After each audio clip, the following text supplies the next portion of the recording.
Hello and welcome to the Eagles Wing Academy. I'm your host, Deuce Brandt. I have with me special guest Tony B with me today. Hello, welcome, Tony. Hello, sir. Thank you for having me. All right, so last week we had week 5 on Financial Peace University, which is the lesson on wise spending. Just to kind of recap, kind of how did we get to this point so far? So, the process. One, create your budget.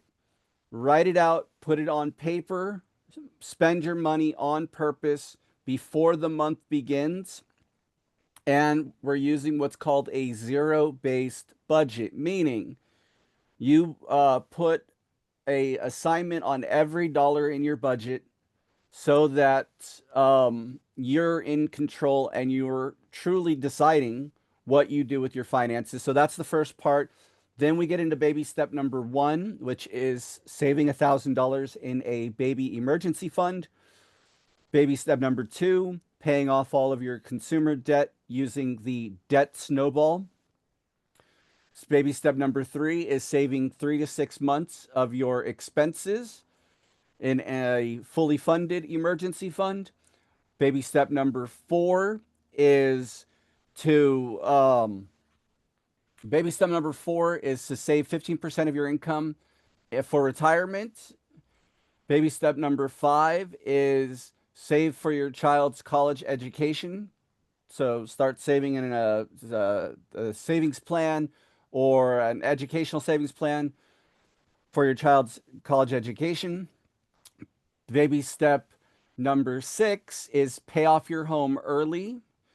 And baby step number 7 is you've lived like no one else. Now you can live like no one else. So you build wealth and give generously. So we've gone through in the first 4 weeks those baby steps.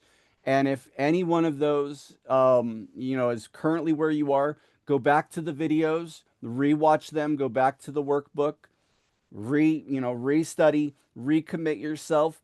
This is it's like a muscle. It's like going to the gym. And at first, it's going to be difficult doing something new, especially if you've never budgeted, especially if you're quote unquote terrible with money or you're not the best with money or whatever the thing is that you tell yourself about money, whatever money model you've established that is not serving you and is not bringing you to where you need to be. Sometimes we have to repent and we have to change and move away from that thing. Now, before I get into the lesson on wise spending, I just want to go over the idea of financial sinning. Me and Tony we're both Christian men, and a big part of the Christian walk is we are all sinners. We have all fallen short of the glory of God. We have all made mistakes in life.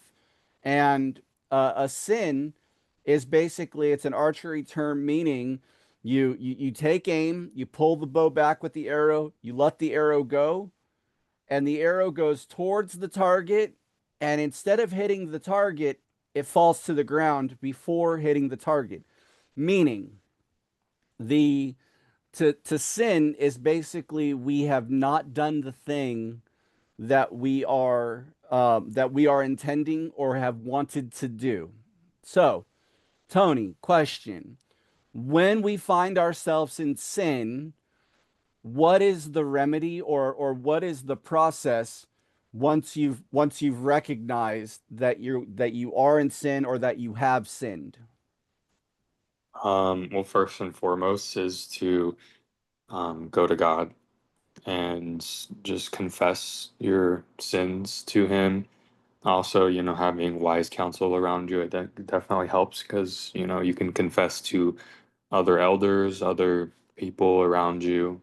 This is not like a Catholicism thing where you need to, go before somebody and do that, but there is power in letting others know about what you're struggling with or what you may need help with, and allowing them to pray for you, and then you obviously praying to God yourself, and being able to have the Holy Spirit intercede on whatever sin it is, and you know, a lot of the time it may take time to really see the fruits of what God has for us because, you know, He may not give us what we want. He gives us always what we need, though. And sometimes that is just patience and time and not answering. Or who knows, you know, I've had supernatural things where the next day, you know, it's the breakthrough that you get. So it's on God's timetable. You really just have to go to Him, have a tender heart and not just say, okay, God, you know, I'm just going through the motion. I keep messing up because He knows that in your heart, and He's like, He knows what you're gonna be planning to do as well. So I think you really have to have the heart to repent, and repentance is simply just to change your ways and to become a new creation. So that's my insight. Very good. And I mean, you literally hit on all of it.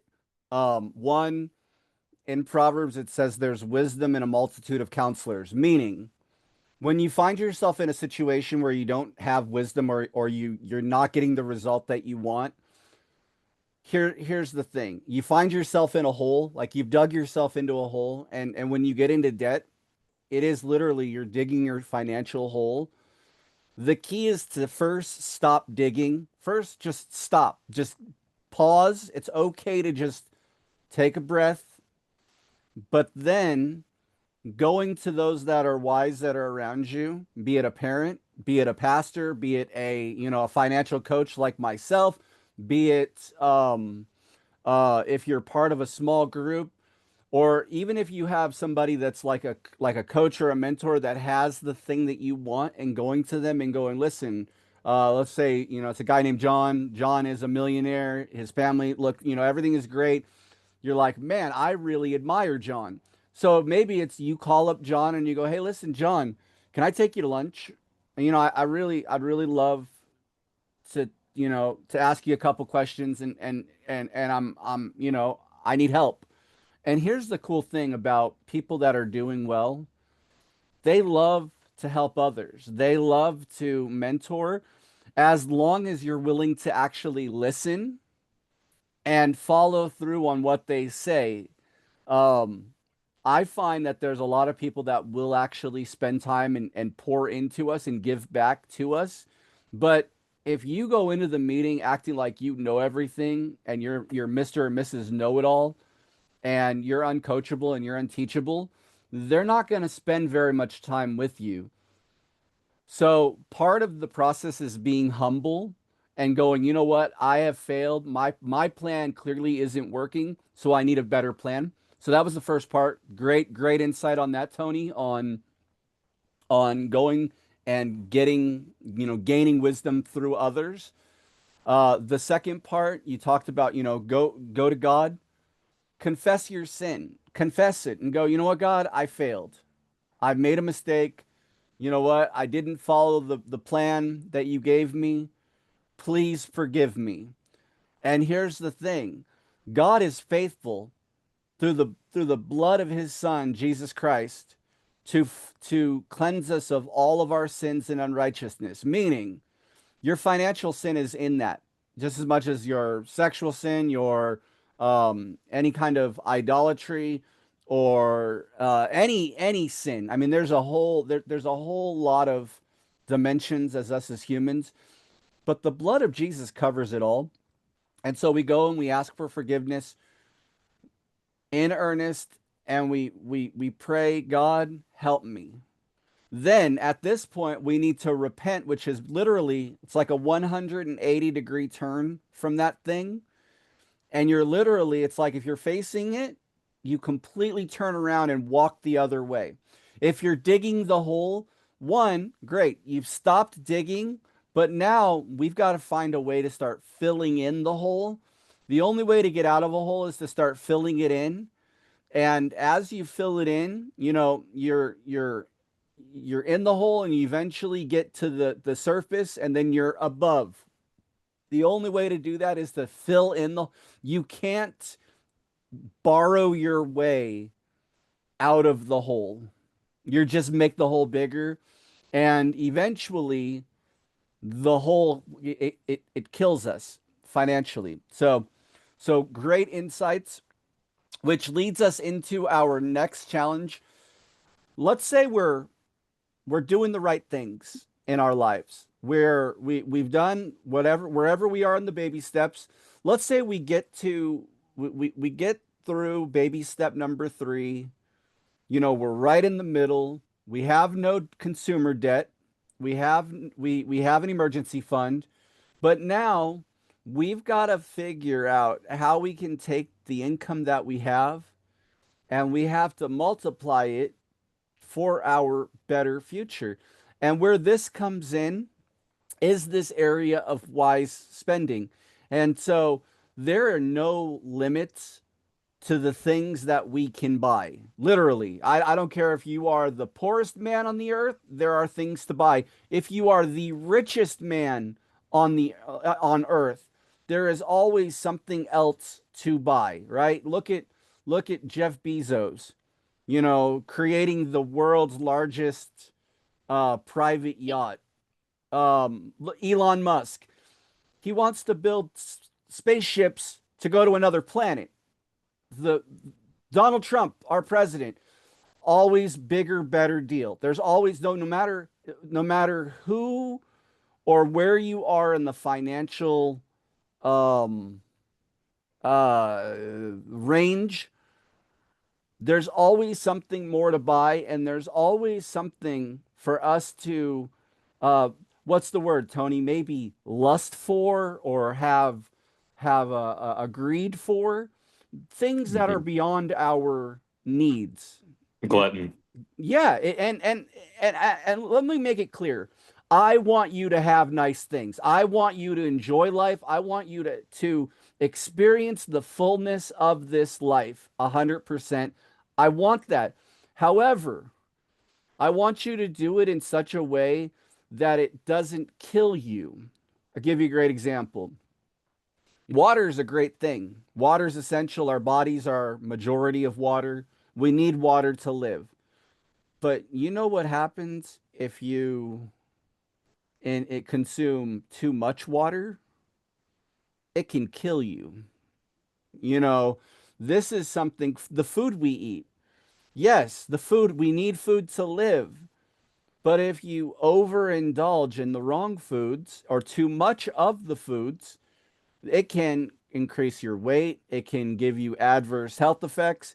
It could give you, heart disease or diabetes or any of these negative things, and it can kill you. Just the same way as refusing to eat and wasting away and becoming a human skeleton and becoming anorexic on that side can kill you. So it's both. You can't completely cut it off, but you can't overdo it. You got to find your kind of, your happy medium, and it's with everything, even in your finances. So yes, I want you to have, if you desire to have that, let's just call it a fancy electric car, and you want to spend $50,000 on a fancy electric car, or a 4x4 truck, or some kind of luxury vehicle, you can have those things, but you should do it in a way that doesn't curse you, because nothing's worse than driving around a curse, meaning, your payment is too high, your insurance is too high, and you're not able to do other things. That's that's possible and that can happen. But here's the thing. Once you're a millionaire, the $50,000 car, it's like it's like pocket change for people. But it's when you don't have a positive net worth and you get the $50,000 car, that's when problems can happen. So going into wise spending, this is a great lesson. As we learned from last week's Financial Peace University, the marketers are very, very wise. They know how to get our money. And so Tony, I wanted to ask you, because you've dabbled with this idea of internet marketing, funnels, pay-per-click advertising, and now into the new AI and the things that are available with artificial intelligence in the terms of selling and sales and human psychology. How how influential has this topic been? And can you give us kind of an insight on some of the tools that are available and or even the strategies that are available that companies are using to get us out to get our money out of our wallets into them?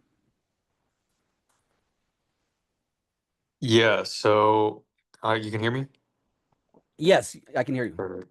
So really, I mean, as a marketer, I try to do where I think people want to have something because you're right, like they say some of the best salesmen can sell ice to an Eskimo.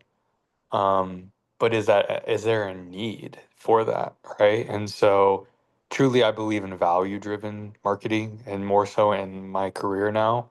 But you know, in my early days I definitely realized the tactics being in the game, like, oh, um, a lot of sales is done off of fear, right? It's scarcity tactics. They're like, oh, hey, we only have this many left. That's BS. No, they don't. They're just using urgency to get you to buy, right? And so a lot of people be like, you know, my girlfriend recently, she was like, oh, which there was stuff that she needed anyways, but she was like, oh, we got this like cleaner for like our furniture, like a steam cleaner, and the thing doesn't even work. It leaks. It's not good, you know. So we're gonna have to return it, and it's just one of those things where it's like she's like, well, you know, the coupon was going away, and you know it was an extra 30% off, and so yeah, of course, you know, if it's something that you actually do need, yeah, wait until, you know, maybe there's a promotion or something going on,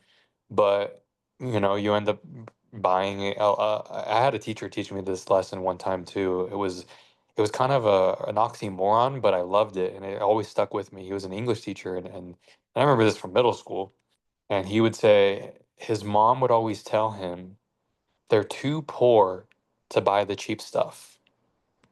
And now you sit with that for a second. Too poor to buy the cheap stuff doesn't really make sense.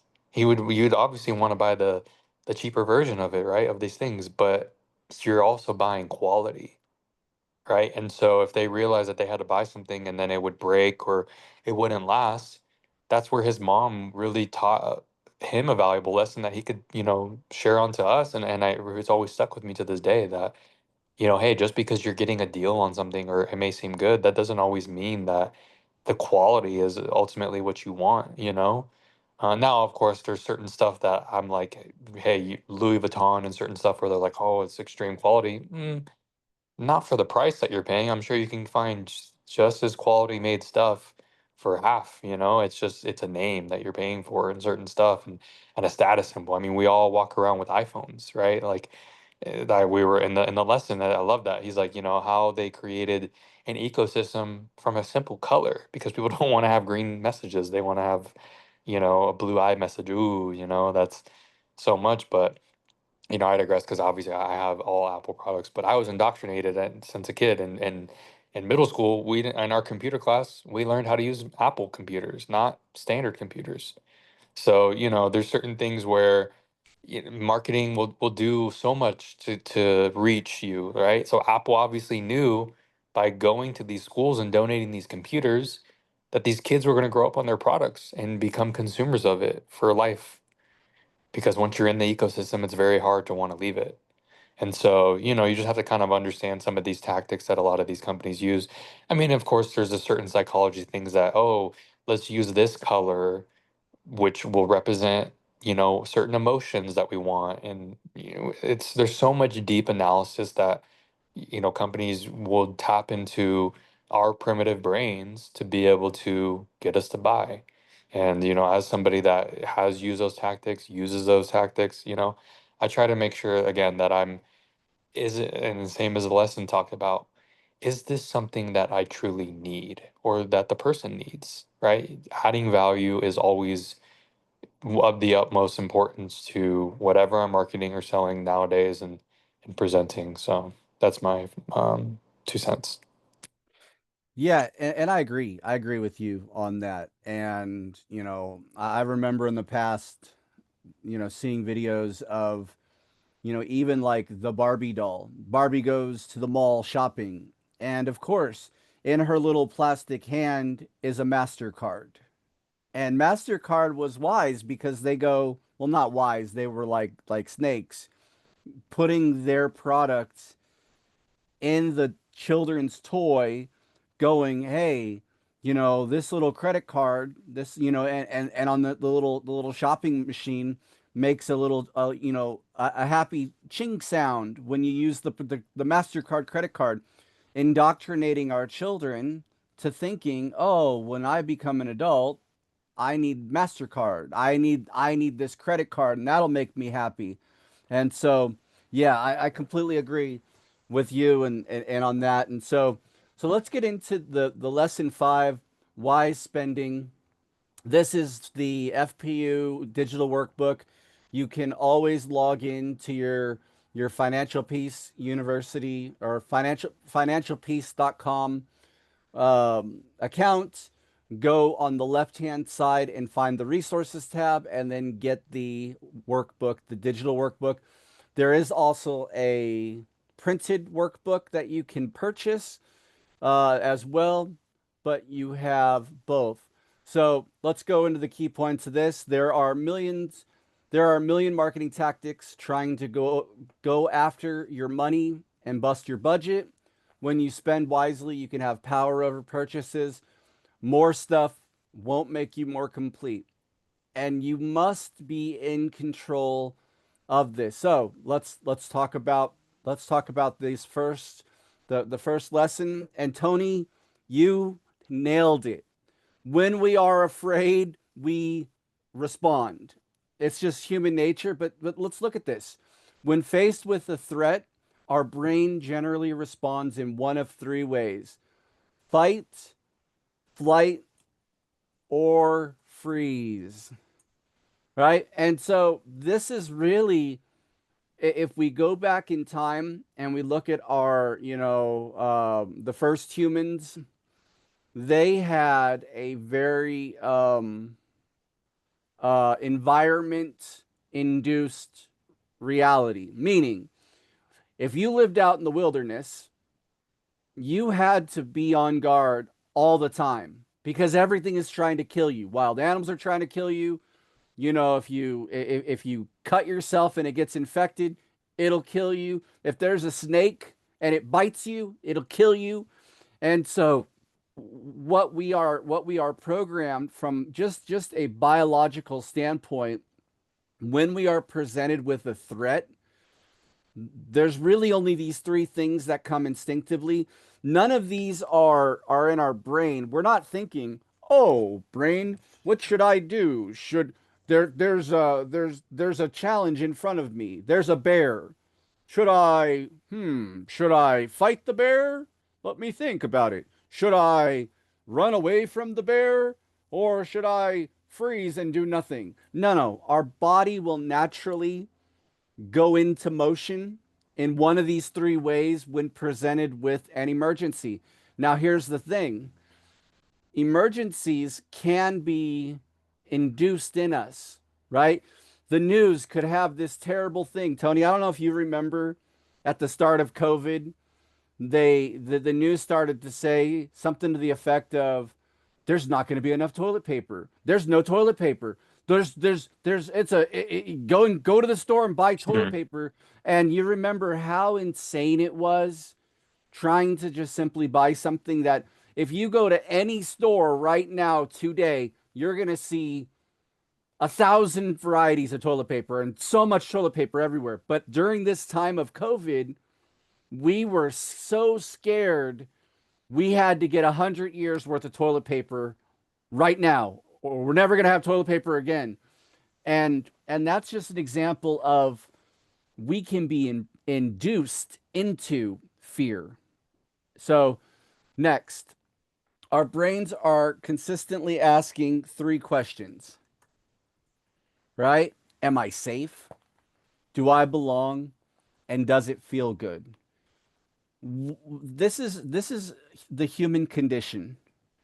We want to be part of a tribe. We want to be in a place where my physical needs, my emotional needs, my psychological, my financial needs, I want to feel I want to feel like I'm safe.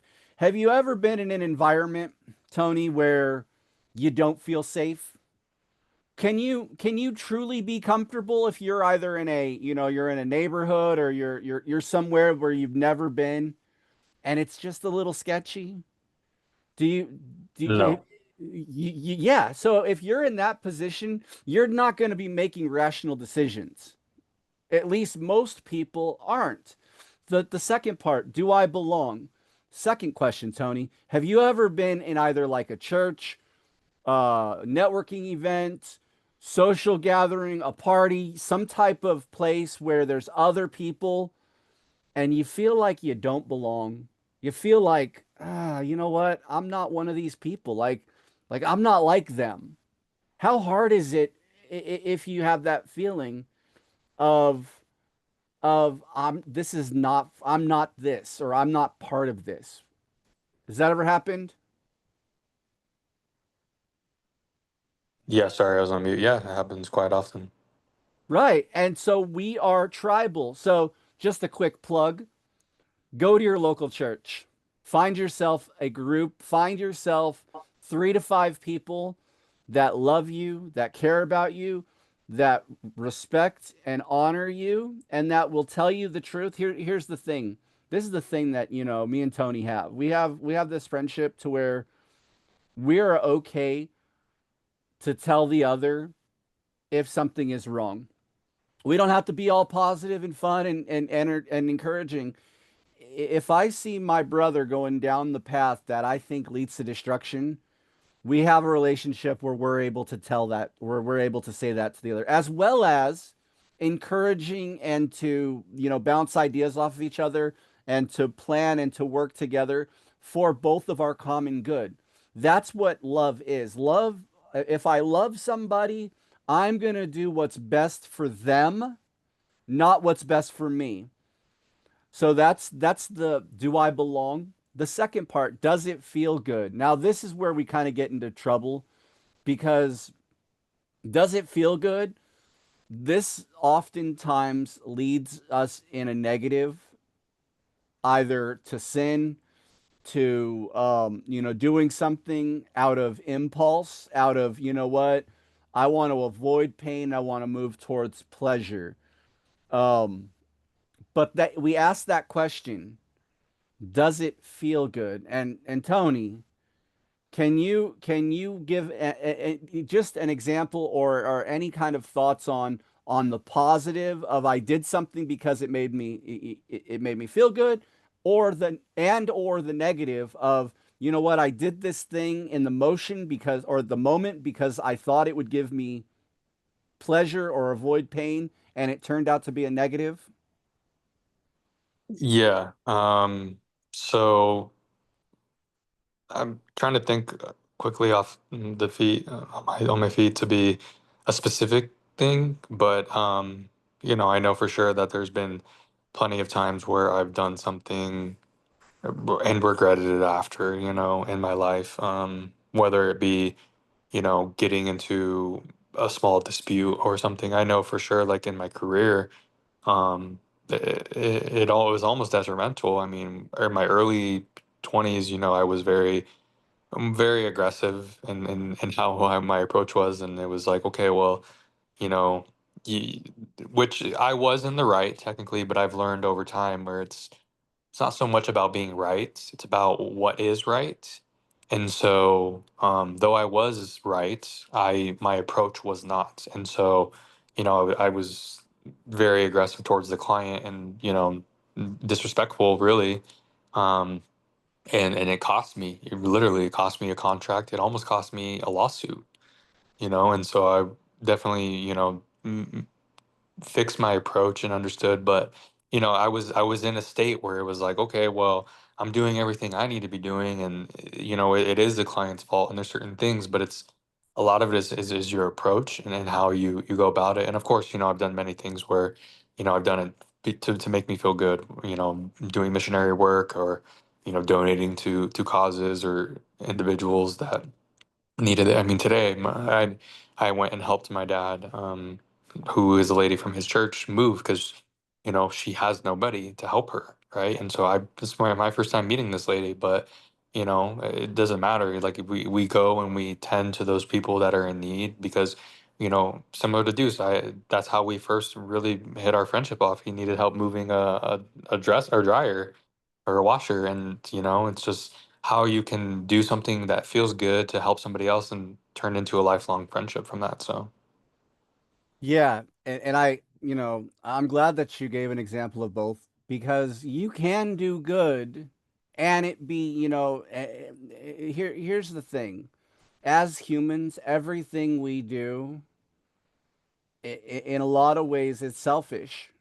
You know, we might not want to think about it that way, but when we give, it makes us feel good. It Mhm. does. There's a joy in giving. And so the same way as when we pick up the substance, hey, you know what? I'm not feeling good. Let me hit that bottle. Let me go to the dispensary. Let me, the harder drug, the thing that we think is going to, and it's sometimes it's not even an illegal thing or an immoral thing. Maybe it's, you know what? I feel sad. Let me go shopping. I feel sad. Let me go eat that thing that I know I'm not supposed to eat. Let me go not just eat some ice cream, let me go eat that tub of ice cream. Or hey, oh, I'm bored. Let me sit on the couch and eat an entire bag of potato chips or doom scroll on my phone for I do this. Full transparency, everybody. Sometimes I'll just be sitting there on my phone and I'll watch YouTube short, 1 minute, flip the screen up, YouTube short, another minute, flip, flip, flip, flip, or swipe, swipe, swipe, swipe. And then I look up and it'll be like an hour and a half later, and I have no idea of any of that stuff that I just watched. Now that felt good in the moment, but it didn't serve me. So, next, marketers and neuroscientists know you better than you do. So, here's the thing. They are they are studying human behavior. There are algorithms that Google, Facebook, TikTok, every social media, let me put it this way, every product that you use that is free to you is not actually free. Yes, it doesn't cost you financially, right? So let's just Gmail account. So if I get a Gmail account, I'm agreeing to these 1,000 pages of, legal contract with Google of what they can do with my information in I agree to this. They give me an email, they give me access to Google services. Well, who actually reads all of that? And if you did read all of it, what is the possibility that you understand what you're getting into? Now, here's the thing. Google is using that information to build a profile on you so that then they can turn around and go to their ad network and go, okay, okay, Acme Corp, you want to sell this product to this type of person with this income and this lifestyle and this bump, bump, bump, bump, bump. Here's a list of people that would be your ideal avatar. And then Acme Corp goes, ooh, I like this.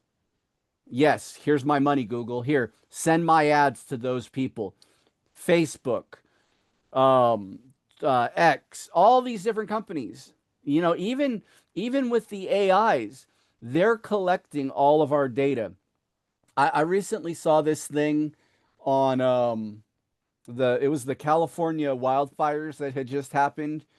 The guy who started the fire, um, after starting the fire, went, I think it was ChatGPT, and asked, could I be held liable if I threw a cigarette butt into some brush and started a wildfire?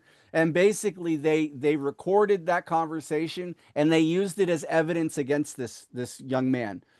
And so if you think that everything is going to be private and they're, you're not, it's very, very possible that you are in for a rude awakening if they ever want to come against you. But I'm not saying don't use these things, but just recognize that if it's something that they're providing you for free, there's a reason behind it. Next, you are more likely to buy something when you are afraid. Oh, excuse me. So, here's the thing. We are we are very like I said before, we are emotional people. We are emotional creatures. And one time I had a pastor that had said, you're most likely to fall into sin when you are scared, hungry, or tired.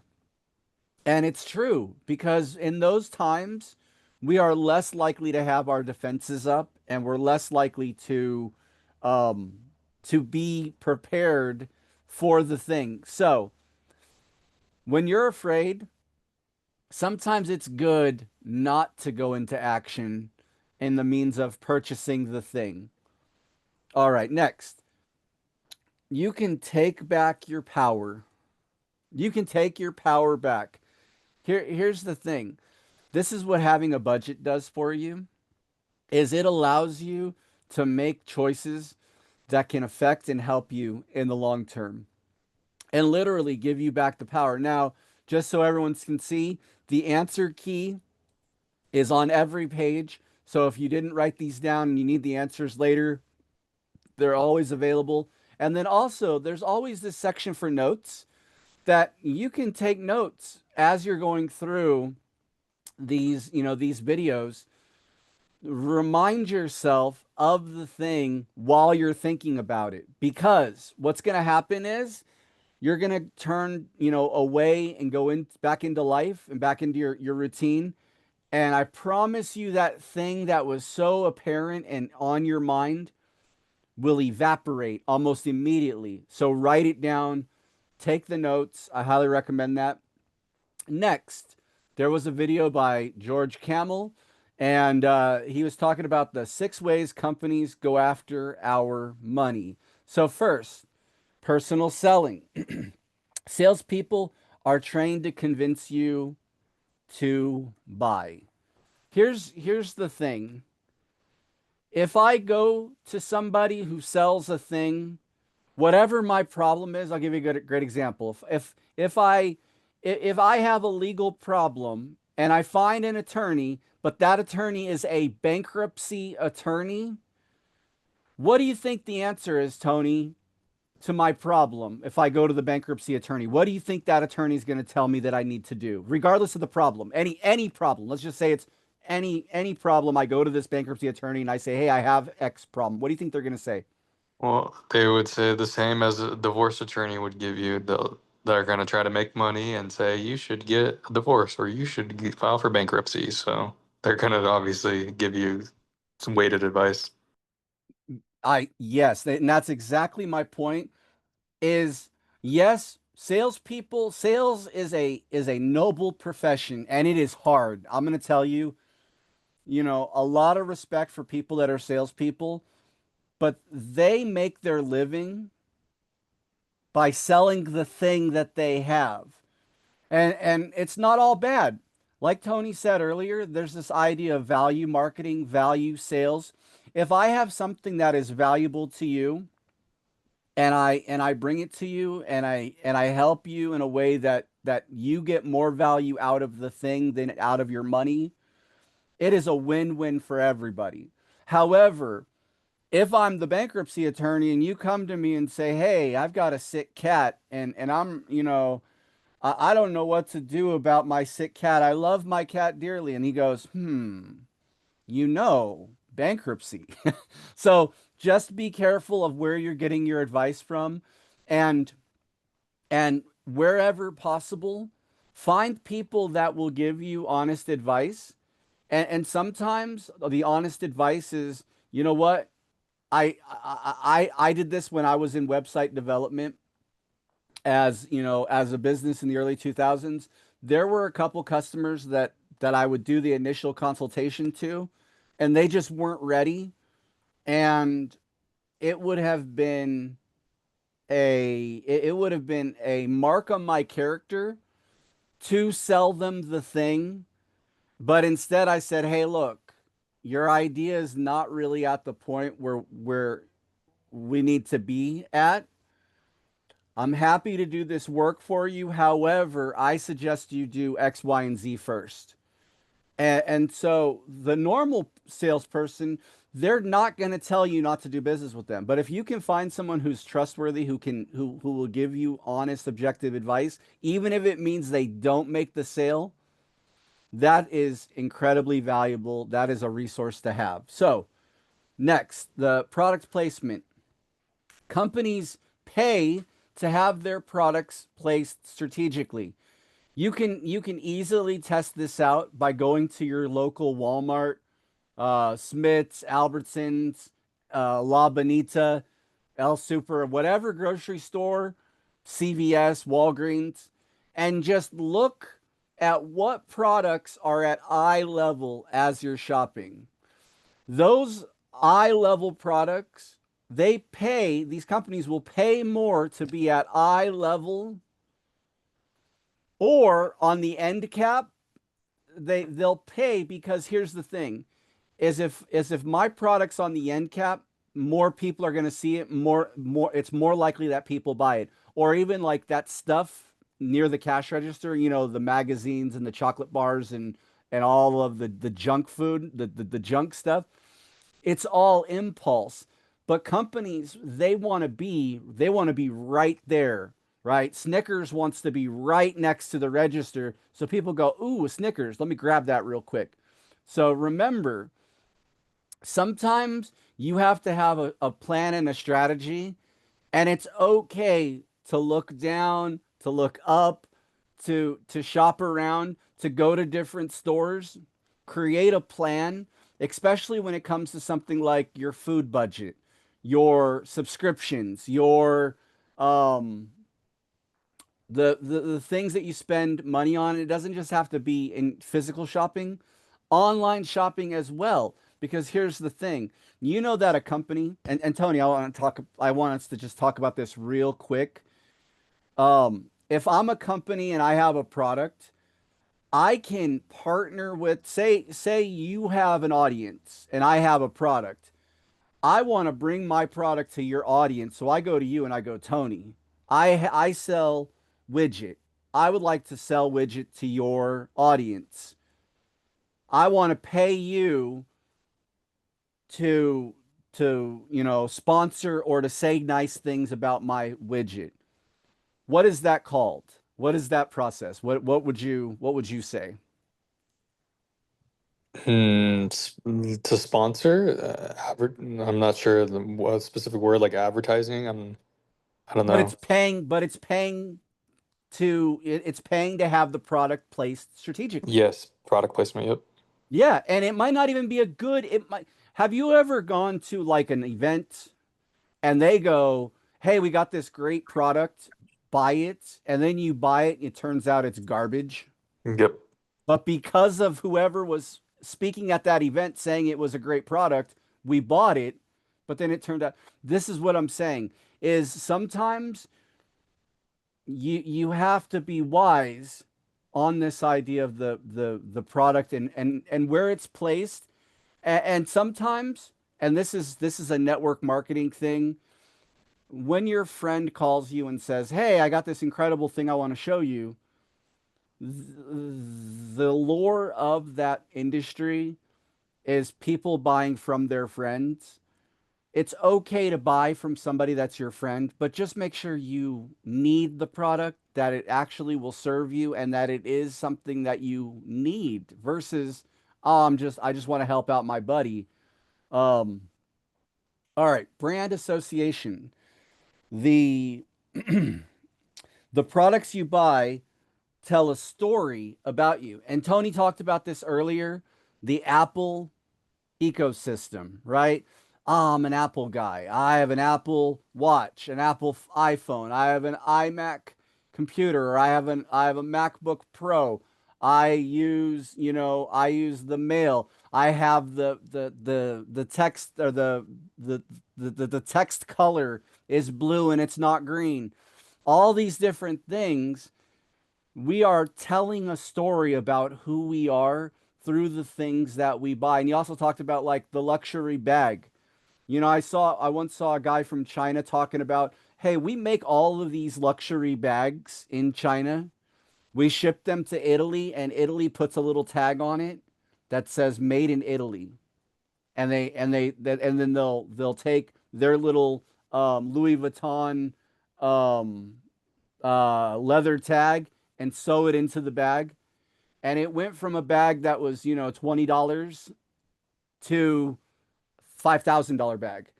And the thing about it is, it's just as good a quality as if you got it from that Chinese manufacturer as if you got it from Louis Vuitton. But the product, it tells a story about who we are. Tony, have you ever met people that have like a sports team that they're like, I'm a diehard Raiders fan. And you go to their house and they have Raiders stuff and they've got a Raiders bumper sticker on their car and they've got Raiders jersey. And on Sunday when the Raiders are playing, they're going to be in front of the TV. You ever meet somebody like that? Yeah, in my current company, the hoodie flags we push to sports fans as our product. So definitely some of my favorite people. Exactly, but it tells a story about you, right? So these teams represent who you are, not you, but in the grand scheme of things, and it's good. I'm not saying don't have things that you like. I'm not saying don't have a favorite sports team. Don't have a preference on the brand of car that you drive or the clothing that you wear, or if you're into athletics, do you like Nike or do you like Adidas? Do you like, but there's a difference. Tony, do you remember those old Mac versus Windows commercials where it was like the nerdy Windows guy and like the super cool Apple guy? You remember those commercials? I'm a Mac, I'm a PC. Yeah. And that was exactly what we're talking about. The PC guy was never made in a positive light because Apple wanted to tribalize us and to make us feel like, oh, you have an Apple computer, you're better. That's a story that we're going to tell. And here's the thing. If you can get people believing something about their story by using your product, you can get people to stand outside and wait for the thing. It it boggles my mind that people would stand outside of a store, sometimes for days, to be able to get the newest iPhone. Is the iPhone in your pocket not as good as this, oh, but the camera is better. And it's like, do you really need a better camera? But I digress. Next, sales and promotions. Never spend just to save money, right? So here's the thing is companies are really, really good, and we're getting into Black Friday territory. And one of the things that happens during Black Friday is they have these sales that are supposedly once a year, greatest sale ever. You know what some companies actually do is the month before they raise their price so that on Black Friday they can reduce the price to what it was just previously, and they call it a Black Friday deal. Never spend just to save. Next, convenient payment methods. Making purchases has become so easy that spending money is painless. Now, here's the thing. I think it was the first lesson of Financial Peace University. Dave Ramsey was talking about how when he shows up to a place and he pays with cash and he pulled out $100 bill. When you pay with cash, you are now parting with that money out of your pocket, and it can be painful to pay out of pocket because you're no longer going to have the money. You're going to have the thing, but here's the thing. If all it is a swipe of the card and you don't see the money, it's not as real. Or the example that George had was his Apple Watch paying for that $7 coffee at Starbucks. It's beep beep done.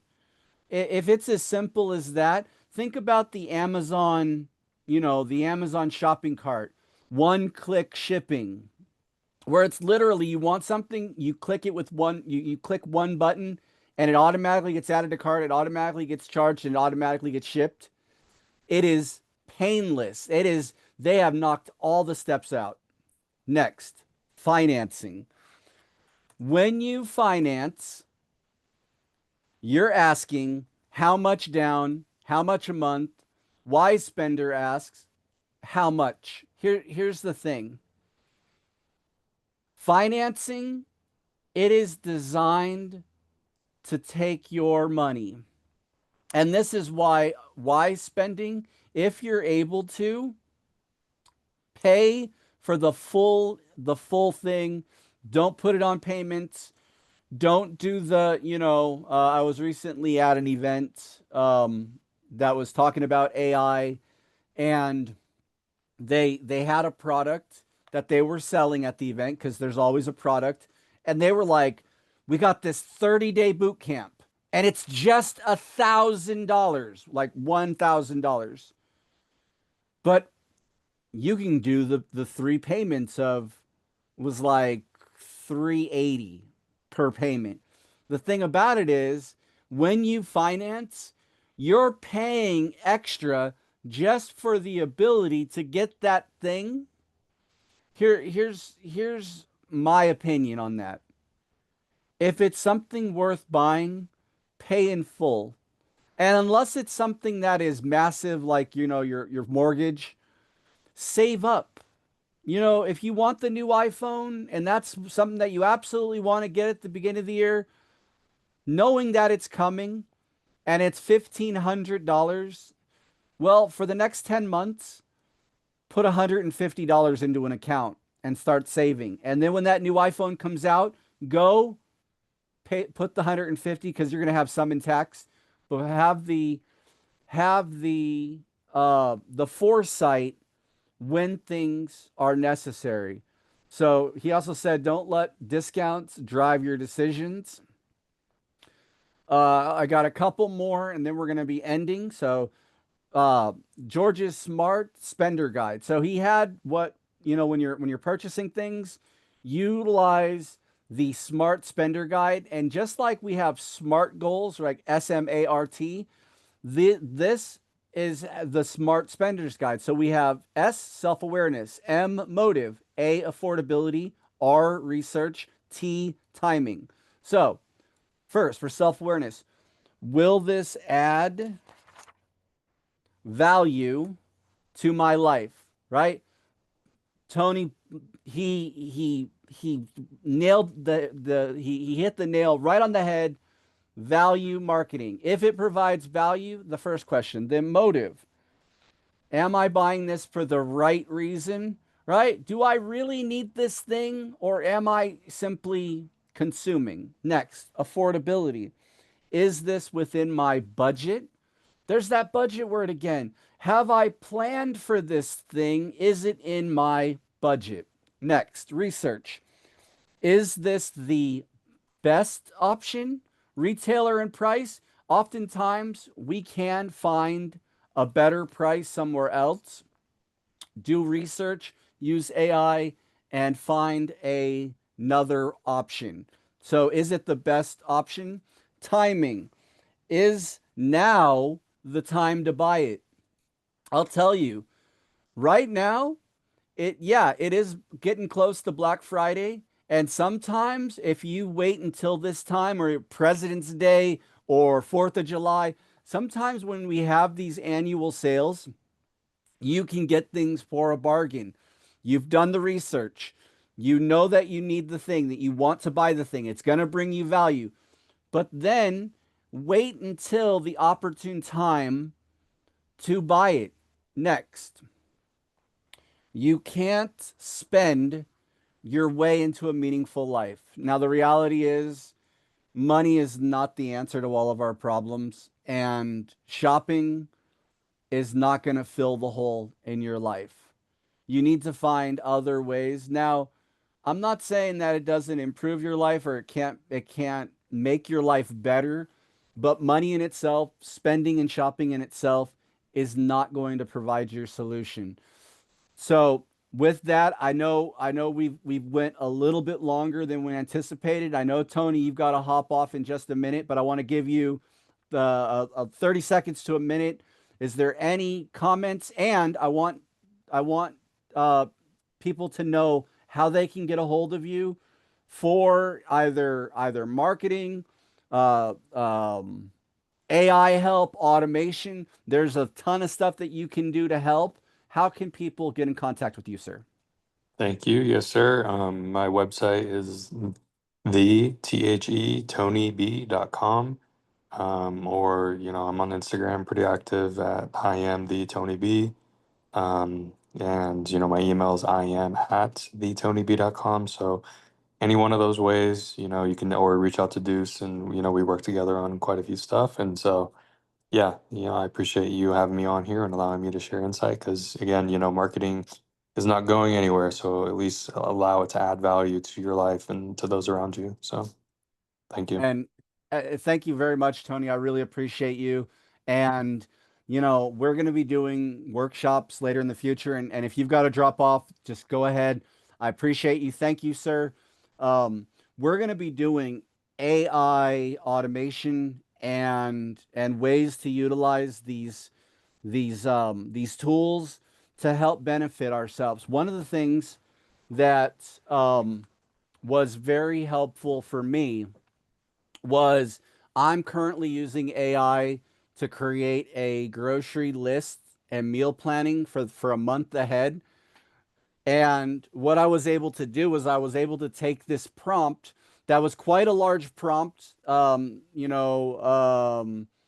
It must have been 50 paragraphs.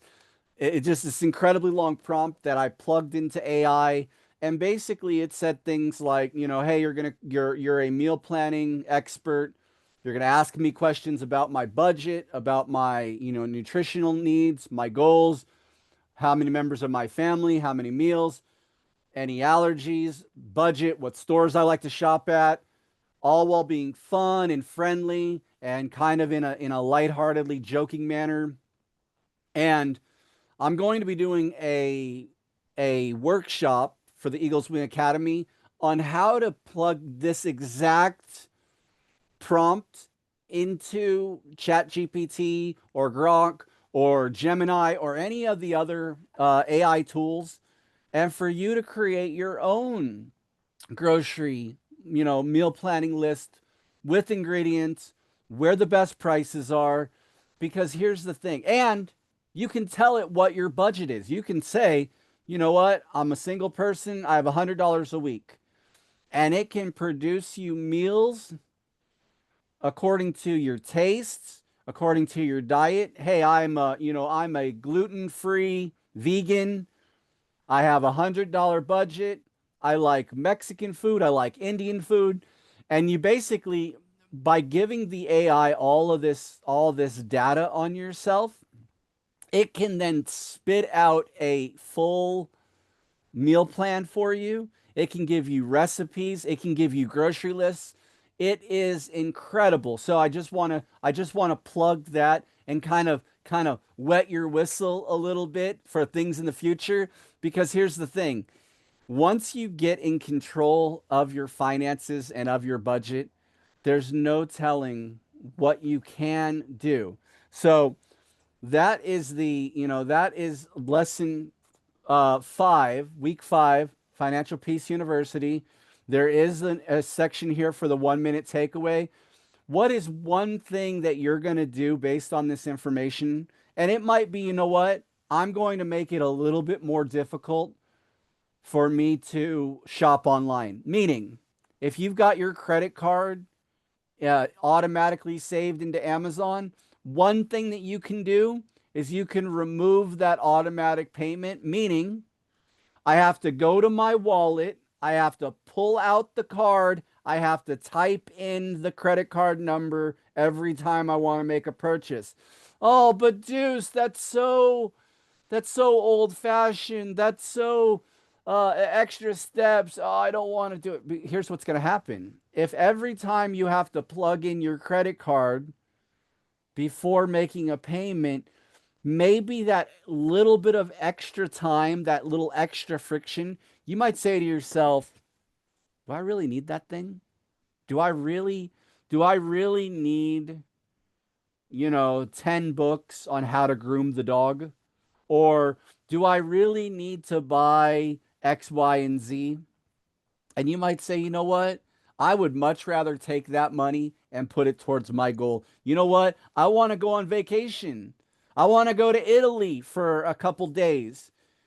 Is that purchase worth me doing that thing in the future? Now I get it. Oh, well, Deuce, buying a couple books on Amazon is not going to pay for an entire vacation. It's not, but it's these little decisions. We don't dig the hole in one shovel scoop. It's we dig, we dig, we dig, we dig, we dig, we dig. And years later, we look up and we're completely underground and we're saying, how did I get here? Oh God, please, God, help me. The reality is, if it took you years to get into the problem, sometimes it might take years to get out of it, but there's hope. I want you to I want you to have hope and encouragement because the reality is your tomorrow can be incredible. Do not neglect your future self because your past self has put you in a bad spot today. Change something today. Put your 1 minute takeaway. And you know what? Your 1 minute takeaway may be I really want to tighten up and really get on board.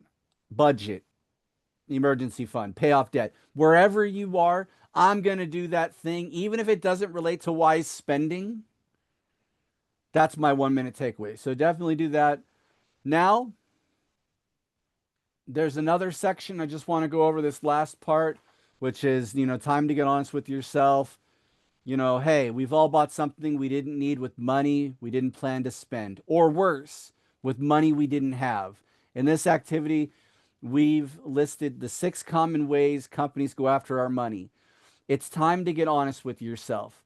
Think about a time when these methods have influenced you to make a purchase and fill out the chart. If you're married, share the answers with your spouse. Here's the thing. And again, I want to just reiterate. Sin it's a killer and it's silent and it wants to make us scared and afraid. It wants us to hide. It wants us to keep from exposing it. And sometimes the best disinfectant is putting something into the light. And so, highly recommend if you're married and you have been sinning in your finances and your spouse doesn't know, be honest. Have the talk. Ask them for forgiveness because it's possible. So, the marketing method. So, you first come in, personal selling, and there's a space on the left for you and a space on the right for your spouse. Yes or no?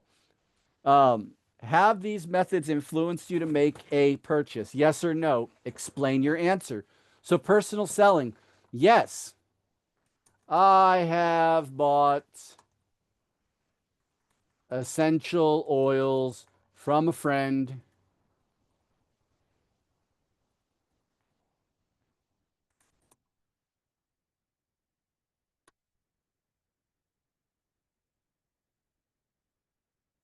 because they were my friend. I have also bought magic juices from friends, etc., etc. My point is, sometimes people come to you and they go, "Oh, I got this great business opportunity. I got this magic juice. And in this juice, if you drink it, it does all these incredible things." And then you're like, "All right, I'll buy some." And then you get the juice and you drink it and it tastes like sewer. And you're like, "Oh." And maybe if you drink it enough, long enough, maybe it'll have a health effect. But I'm telling you, I did this and I bought things, used it like a couple times, and then never used it again and ended up throwing it all away. Complete waste of money, personal selling. So, yes, product placement. Yes, I have bought from online seminars slash sales webinars, right? So product placement or from YouTube ads. Yes, I have seen something and gone, "Oh man, I gotta have that." And next thing you know, you swipe your card, you buy the thing. I bought a content creation membership, and they promised, "Oh, you'll build these courses and you'll have all this stuff." I never actually did the thing. I thought it was, "Oh, this is the greatest thing." They sold me, I bought it. They took the money from my future. I willfully gave it. No, it's not their fault. They did their job, but I bought. And just like the fish who bites the hook, you didn't want the hook. You wanted the bait on the hook, but sometimes there's a hook. So, next, brand association. Yeah, I use Apple computers. I love my Mac Mini, right? This is the thing. If I'm going to buy a new computer, I'm going to buy an Apple product. I like the brand, the Apple brand. Yes, it costs more. Yes, if I built my own Windows PC, I could buy something that is more powerful for the same amount of money, or I could spend less money and still get a computer. But there's something about the Apple computer that I prefer. So, yes, brand association. Next, sales and promotions. Man, yes, Black Friday is a sale I have participated in. Yes, Black Friday comes along and it's like, "Oh man, Christmas is here. I gotta buy this stuff for all the little kids and the babies and the friends and the family and blah, blah, blah, blah, blah."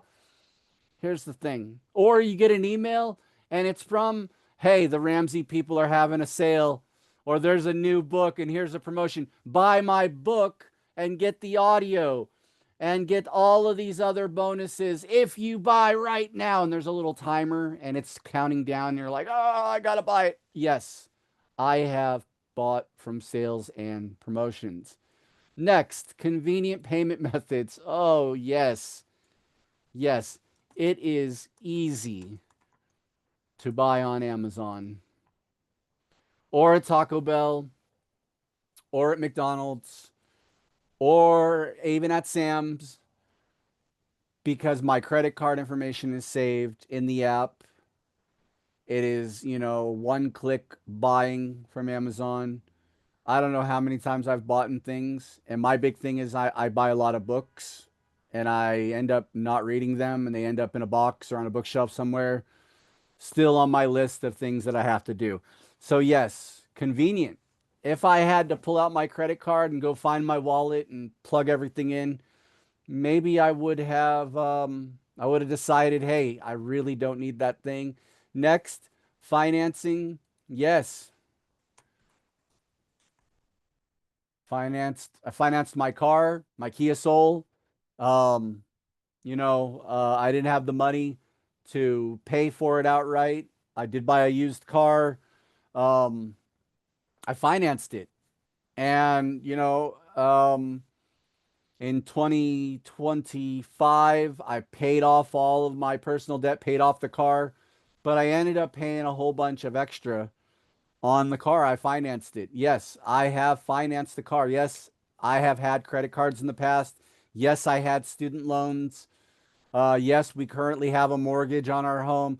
Yes, I have financed, and this is something that if you want something, there is somebody that will dangle it in front of you. But here's the thing, it's never actually free, right? Same as cash. Just finance, three easy payments. You're always going to end up paying more. Save to make the purchase, plan to make the purchase, research the thing, choose the right. Don't just buy, oh, I need a car, let me just go to the dealership and buy. No, no. Do yourself the favor, because the future you will be grateful that you made good choices. So put these together. Ask your spouse. If you are single, find somebody, find an accountability partner. I welcome you. Contact me. I will provide a free coaching session um, to anybody who's looking at, hey, is financial coaching the right thing for me? Um, I love to sit down with you, go over your budget, help you create a budget, help you create a plan, ask you about your goals, ask you about what is the current money model that you're following? What is your you know what do you want future you to be? And as well as if you're married as well, I'm happy to coach. I'm happy to coach couples. I'm happy to coach single people. If you're in the process and you're engaged and you're going to get married, get the finances straight before. Ask the tough questions before you tie the knot. Um, so that there are no what's the word I'm looking for? Money fights later that you could have resolved in the early phases. Um, Respond to the following question. Marketing isn't evil, except financing. That's always a bad idea. But to be a wise spender, you need to see when it's happening and think before you spend. What did this activity reveal about your spending habits? So ask yourself, I looked at this list, right? What did this reveal about me? I am susceptible to making, impulse buys. I'm susceptible when I see somebody on, or if I see something online and I want it. I'm like, you know what? My wife used to joke with me in the beginning of our marriage because I'd see something on TV and it would be like steam mop, only $40 plus three other payments later. And I'd be like, get my credit card quick. And she would joke with me because I'm very impulsive, and then that's what it teaches me. So the way that you combat when you have these challenges, have a budget. You know what? If you need your credit card, you need to enter your credit card to buy something, or better than your credit card, don't have credit cards, your debit card.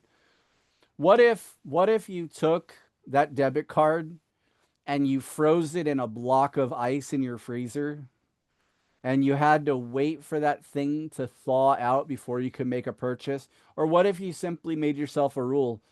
You know what? Before I make many major purchases, let's say over $100 or $50 or $500, whatever your consideration of a major purchase is, and it might be $5 depending on your budget, or it might be $5,000.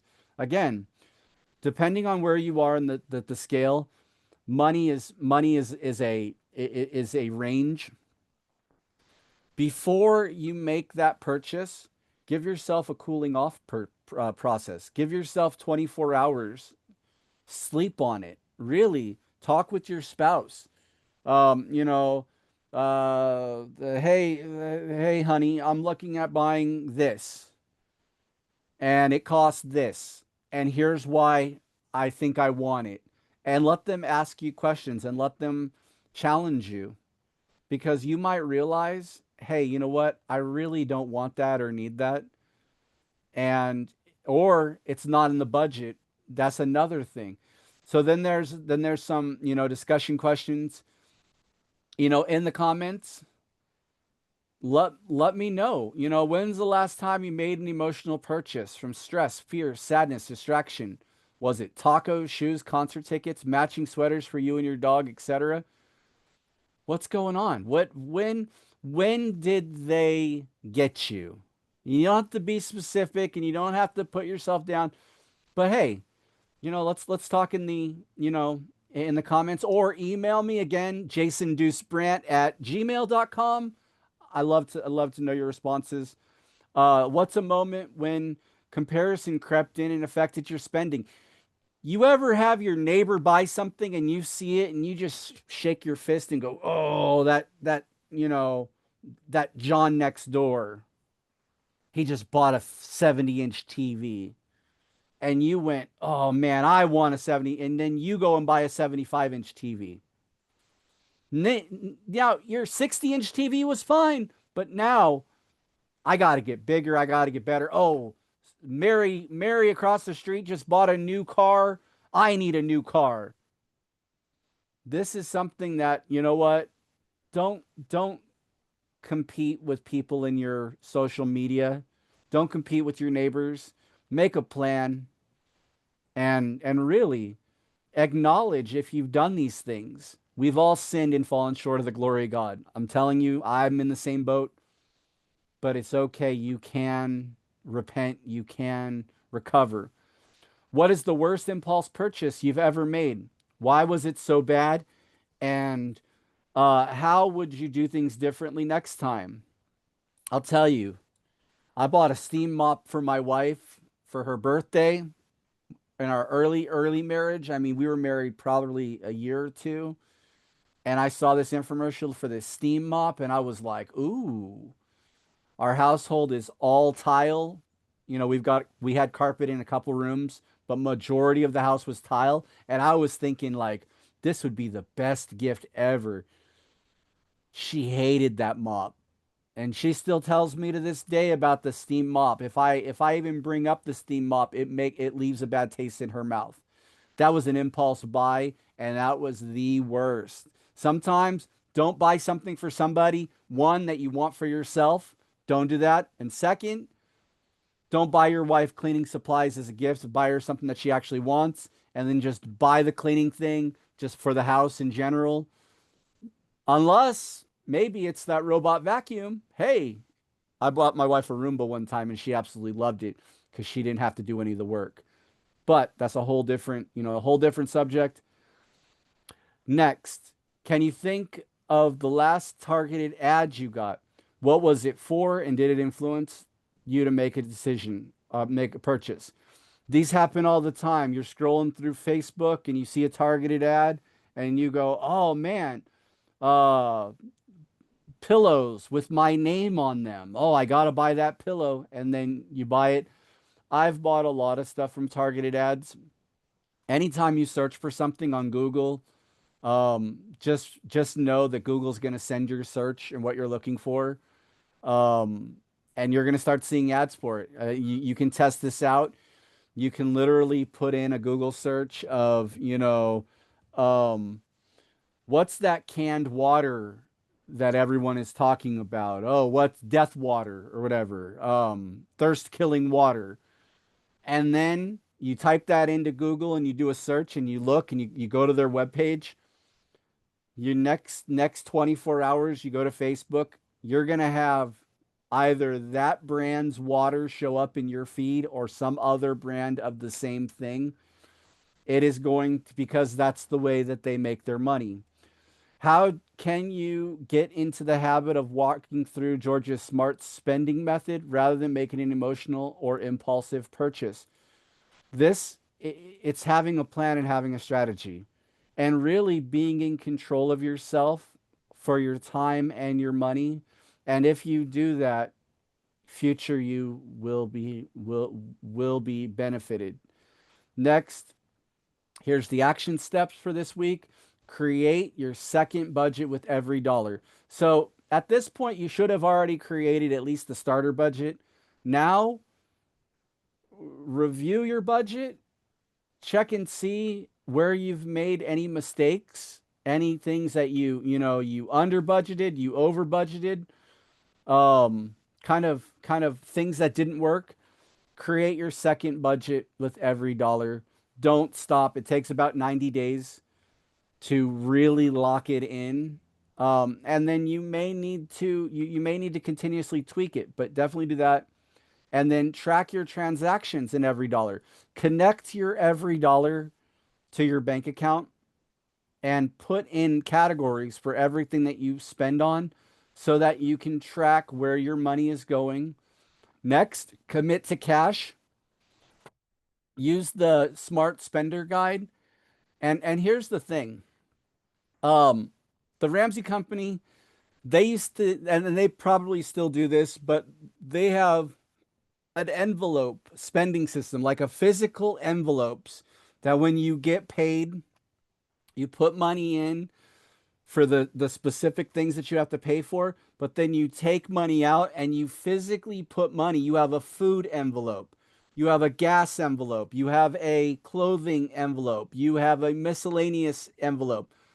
And the money that's in each of these envelopes is what you've planned. And once you've spent it, it's gone. It's that's it. If I have my food envelope and I have $30 in it, and I'm at the store and I have $32 worth of groceries, something has to go back because I only have $32. But be committed to cash. Use the envelope system to fund your different categories because this way you're gonna grocery shop in a different manner. If you know I only have $30, I need to stick to my budget. That's it. Next, read how to be a smart spender on the following page. So then there's another page of how to be a smart spender, and this gives you some examples. I'm not going to go out over this for time because we've already gone a little bit large or a little bit longer on time, but definitely go over this and figure out, hey, do I really need each of these items or whatever item? Do I really need that new iPhone? Do I really need that air fryer? Do I need that new refrigerator? Do I need that new car? So on and so forth. So with that, I want to thank everybody for, let me just stop this share so we can get the beautiful Eagles Wing podcast in the background. I want to thank everybody for coming to the coming to the podcast, getting this lesson. If you are not in financial peace, contact me at jasondeucebrand@gmail.com. Let's set up a time to talk. Let's figure out what your goals are. Let's get you on a plan and let's make tomorrow better. Let's make future you so excited that it's almost like you want to high five and hug yourself because you made good decisions starting now. So, with that, thank you for joining me on the Eagles Wing podcast. I am your host, Jason Deuce Brandt. I pray for your skillful and godly wisdom. Goodbye.